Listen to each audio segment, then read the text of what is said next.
Imagine wala. Yala. Man bro. Si ngombwa buri wese akora icyadange urashaka no kudufasha ukamufata amaguru undi agakora ikindi uruhare rwawe rurimo uko byagenda kose. Shana nanze no kubyemera none kumbe yewe Oya mani Jado reka nkubwize ukuri kano kanya nabyemera nta nabyemera ntabwo ari cyo kintu ukwiye kumva mu mutwe umenya kuko bihisha bikora byose byatuma mutamuvumbura ababara mubambeleka ntiyari baba babate icyuya cyangwa gushyira hanze kuko imaneko y'impyisi y'abirabuka imaneko y'impyisi y'abirabuka imaneko y'impyisi y'abirabuka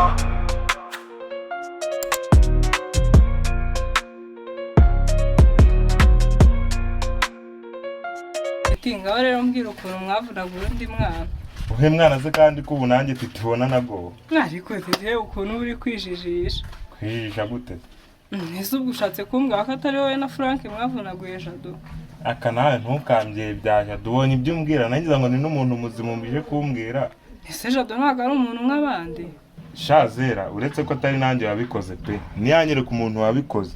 Nge namugurana n'akantu. Ego uziko byabintu hari byo ari wowe wabikoze. Shana nanze no kubyemera none kumbe yewe uretse ko nta kindi tunapfa pe ariko ngiye kumujya musinikinga abagenzi kuri ngewe manumva nta mpuye n'izi na zike namushyiriramo. Asundi tete bura nta kindi kintu mupfana Jado atari birabyo. Nta kimwe pe nta na kimwe. Shana gwabyemera ko nta kindi kintu mwaba uko ibintu wamukoze. Wasanga nawe ubwo ari wowe mufatanyije ko numva umurengera. Hoya ntabyo kumufatanya ariko mujye mureka imitima mibi. Ku mutima ntabwo ari mwiza pe. Aha akankwihorera. Sha ibintu wamukoze ahubwo reka nanigendere. Gusa ibintu wamukoze Imana uzabyishyura n'abandi. Sha ninde wakubwiye ko njya nkangwa zera we? Ibyo biri kuri. Aha cyane. Mr. Boysha kuva abingo yagukatira wahise uhabuka. Wapi mani ntukanyibutse irasade. Sha wahise uhabuka bwite nta cyana wakongera kwinjirira bro. Oya mani nge ntabyo guhabuka. Ntabyo guhabuka. Witegereza gato ndaje nze nkwemeze. Sha nizo njuga zawe ntizamfata. Watuje ko nenda kuzana icyana cya Nyashima. Utagira ngo ni bya bindi byanjye. Sha ubwo si cyo cyana ni iki? Sha nyine ni icyana bakita Moro. Mani witegereza uzakibona. Sha reka tubitega amazi ariko ntago nkwizeye bro. Wabuzwa n'iki kunyizera? Sha nkwizeye gute man? Nkwizeye gute ubona? Ni iki kinyemeza ko nkwizeye? Ntana birimo neza kandi nanjye mbirimo. Kandi mba mbona byizewe. Uraje umere nk'ejo bundi usebe nka cyagiye. Abi uzi ukuntu ibintu yagukoze? Nyine ibyo ndabizi. Ariko ntabwo byakuraho ko nkomeza n'ubundi abandi baraza n'abandi bakagaruka. Uraje wongera usebe twongera tuguseke ubundi wiciro ry'imigani hano. Hape man ngiye ndimo neza kandi nawe arimo neza kandi bigaragarira na buri wese. Aha komereza aho nta ribi ubwo uzakunde nta kibazo. imaneko y'impyisi y'abirabuka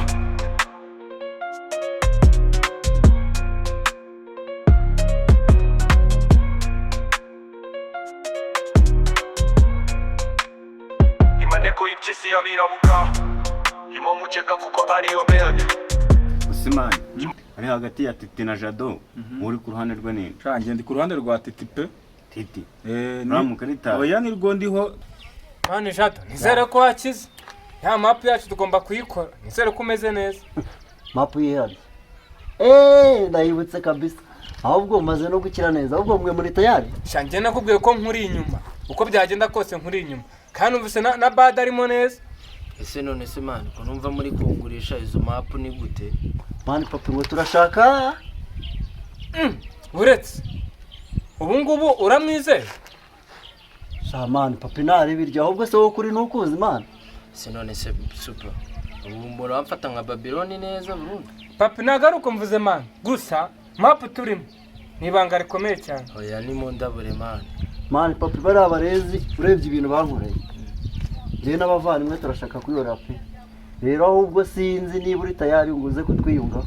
Oya kubiyungaho nta kibazo urumva, ahubwo ikibazo mufite amakuru wo mugiye kwihoreraho.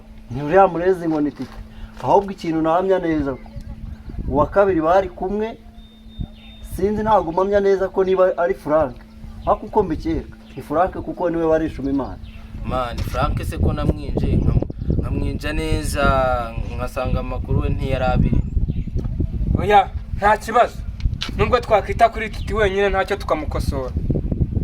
ubwo umupangu n'ubu ahubwo dupanga umunsi. Titi n'umunyakuri, Titi ntabwo ryagagira ni umuntu aho ngaho udafite ikibazo. Shingira uvuga Jado ntabwo muzi ngaho mbwira nk'urugero nka rumwe rumbwira ushingiraho ibintu yankoreye ejo bundi ni nk'ibi yarambeshye niyo mpamvu njyewe ntagomba kujya ku ruhande rwe. ahubwo umuntu nabonye w'umunyakuri ni Jado.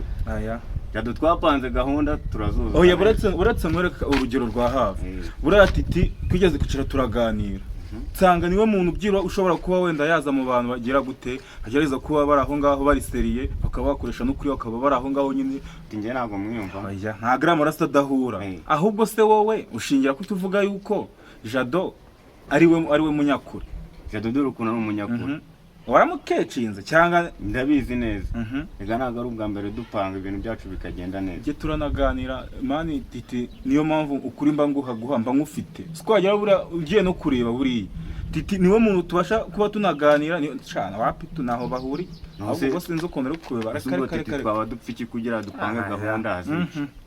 Njyewe ejo bundi twari turi kumwe urumva sanga n'amagenge yose arimo aramubwira ati man zi yuko ura Titi ari we muntu ushobora kuba ari umuntu aho ngaho ukomeye mu bintu byo kuvugisha ukuri ureke bimwe bajya bakubeshya.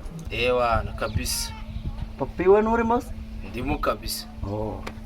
kadukomeze noneho dupanga umupangu sibyo umupangu n'uwongu ibikoresho bimwe ndabifite njyewe warabizanye se nakubeshya ahubwo noneho shuri ibyo nibyo by'umuti sinjya nkubwira ngo ndi kumwe nawe noneho nkuryamyeho uramutipa tukamukosora ashatse nanjye ikimasike urumva agiye kugushakira icyawe niba ari gitariyani ukuntu ugikoze ruze ku nshongi ikwereka yewe ngo niyo twaba tuziranye uburebure bwanjye ntabwo wamenya uwo ari we. reka buriya si ngombwa buri wese akora icyadanje ushaka no kudufasha ukamufata amaguru undi agakora ikindi uruhare rwawe rurimo uko byagenda kose ahubwo dukora iki ariko tukamukosora dukubita tuvune cyatwica kwica Shaburo njye nkurikije ibintu yavuye ya mabara y'ubururu n'umweru yayibagiwe yanditseho amagambo 3 bita rip kwica byo ntibirimo ahubwo umuntu yamwumvisha kivuga ripo nkuko nawe yakugize umuntu yakuba wenda kabiri gusa umuntu namwica ariko tukamuha isomo uburyo n'undi munsi atazongera yakora ubucuye nka buriya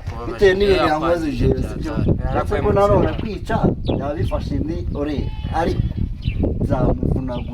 zamuvunagura urumva ako mwana umwanya wamaze uryamye uzi ko twaje kugusura agahinda kakanyica yibukije cyagiye waraga hano bakwangije wakoze iki umuhungu kujya kugira gutya uko biriya bintu birenze ukwemera mwana ariko mureka tuzamuha isomo ku buryo n'undi munsi ahubwo dupanga igihe cya vuba ma dupanga igihe cya vuba dupanga igihe cya vuba tugomba kubikora vuba kizazamo icyumweru cyabaye cyinshi tugize icyumweru ushobora kuzadukemaka akaducika kandi tugomba kumugwa gitumo tukamutunganya neza fureshi shumi neza ku buryo ko nanjye ndi tayarira natwe turahari byo kwiga rwo hejuru mani tuzamuha nyina rwose asima ushingiye ku cyo uvuga yuko uri ku ruhande rwa Titi yarateze Jado akamukubita ubwo waba muri inyuma gute akareka kumukubita nawe wamukubita ukumuhora iki nawe wamukubita dore buriya nawe bameze nk'isi nica nta by'isi nica imana baramuteze bakamukubita buriya reka nkubwire nawe wamukubita umunsi wamukubita umushinzi dore impamvu buriya Titi ndamye nashidikanya yuko Jado wasanga ari warazanye n'uburezi bakaba baranamukome nta burezi Jado yazanye ahubwo Titi niwe wamwiyenjejeho birangira muteze aramukubita akarenda amavuna kari akajya n'ise birashoboka. asubwo urukundo umuntu yaba yaguteza akakwihorera mane nakuvuna. Ariko bari bafite n'ikintu bapfaga, ariko njye ntamye nashidikanya yuko Titi bashobora kuba baramubangamiye. Imanipuye iby'isi y'abirabuka.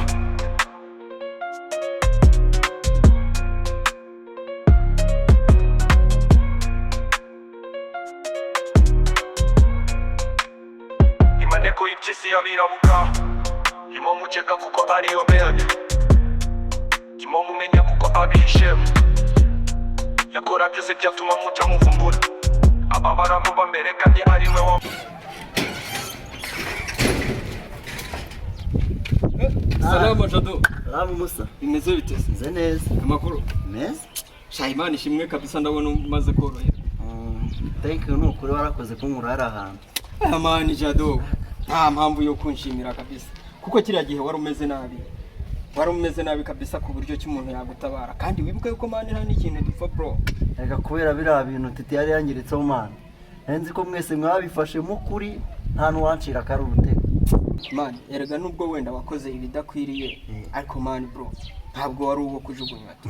Ariko Jomba bari umbwiza ukuri. Kuko nawe wemeye ko biriya binenge wabikoze mana. Oya mani Jado, reka nkubwize ukuri. Kano kanya ntabyemera, ntanabyemera. Ntabwo ari cyo kintu ukwiye kumva mu matwi yawe. Reka tubanze tureke ubanze ukire, ahasigaye mani ibindi bizaza nyuma. Okay, narebe to. Atugende murenze irembo.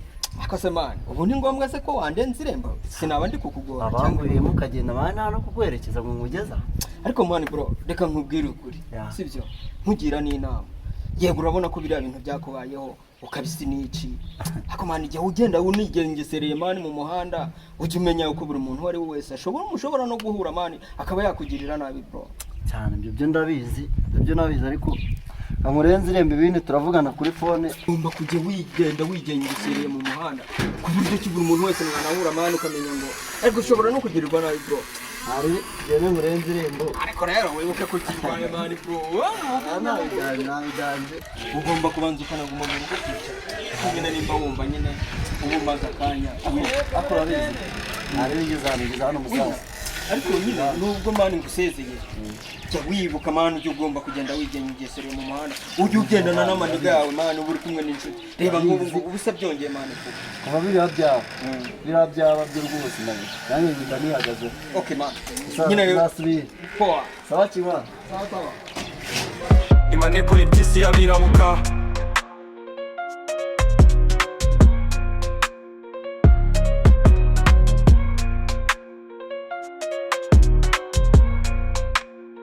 Imaneko iby'isi y'abirabuka. Imo mukeka kuko ariyo bene. Imaneko iby'isi y'abirabuka.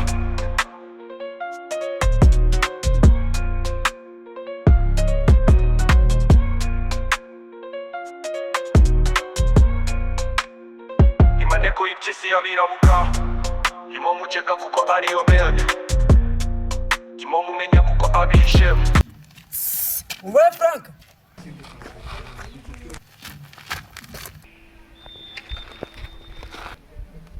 Yes bado we.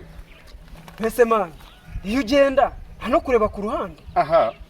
Komanyena nk'umusirikare wampamagaye.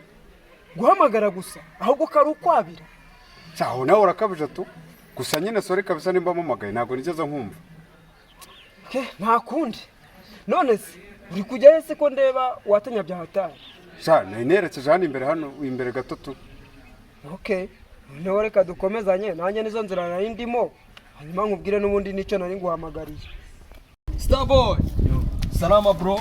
Salama musaza. Amakuru se mani bro. Nari bito. Umeze fresh. Urebe nyuma nari. Ese mani. Ndashaka kukubaza. Wagiye gusura Jado. Jado se wapi naho nigeze njya pe. Imagine wallahi. Ya. Mani bro. Ntabwo wagiye gusura umuvandimwe. Wapi nanyi bayabuze jo. Yewe data we. Mani uzi uko njyewe kare nagiyeyo. Yego se. Ese basi wasanze bimeze bite? Imvera iri kintu kigoye. Ese mani nk'umuntu w'umuvandimwe uzi ukuntu twabanye wenda nubwo kiriya kibazo cyo kudusinicinga cyajemo nanjye ndabizi. Mwana buriya nta kindi kintu twapfa kandi ari umuntu bitababaje. Nyine ngaho ibaze. None se urumva udakeneye kumenya ukuntu umeze mani? Nyine ibyo birumvikana. Ariko nanjye iyo mbona imyanya mba naragiyeyo. Ntago ari uko namukunda. Ariko mani Frank ndagira ngo nkwibwirire wagiriye inama mugenzi wawe ibintu akareka umutima mubi afite muri iyi minsi. Uriya mugenzi wanjye se ko mfite bagenzi banjye benshi. Ndavuga Titi man. Yakoze Titi se yakoze iki noneho kandi? Ariko ubwo urashaka kwijijisha nkaho ibyo yakoreye Jado utabizi. Ese ubwo ko biri kuvuga ko nawe mwari muri kumwe? Ya Bado. Ibyo bintu ntabyo nzi. Ibyo bintu none se ubundi Bado ibyo bintu biri kubera Imana. Gusa ibyo bintu n'imbere y'Imana yo mu ijuru ntabwo ibyo bintu nta numuriye nabyo Bado. Nagira ngo nkumenyeshe ko nakugira inama yuko ibintu murimo mutabizi, intambara mwatangije mushobora kuba mutazi no kuyirwana. Nagira ngo nkurabure tu wabona bitankozeho nebigiraga imikino. Okay, reka nikomereze tu birenze. Okay, Frank. Yes. Reka nkureke nikomereze tu. Ariko usigara ubitekereza. Oya nta kibazo mwana Bado. Imaneko y'ipyisi y'abirabuka.